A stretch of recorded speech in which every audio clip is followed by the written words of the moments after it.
Welcome to the instructions video for the Ideal Gas Temperature Interactive Calculator.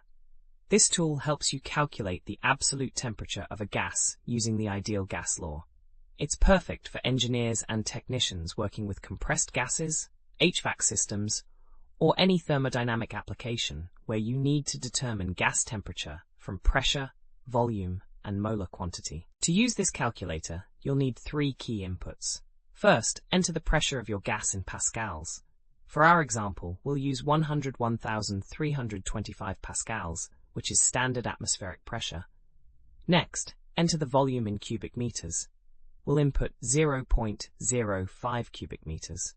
Finally, enter the number of moles of gas present. Let's use 2 moles for this example. Once all values are entered, click the Calculate button. The calculator applies the ideal gas law formula, solving for temperature by dividing pressure times volume by moles times the gas constant. The result shows the absolute temperature in Kelvin, which you can then convert to Celsius or Fahrenheit as needed. We have thousands of other free engineering calculators on our website. Head over and check them out.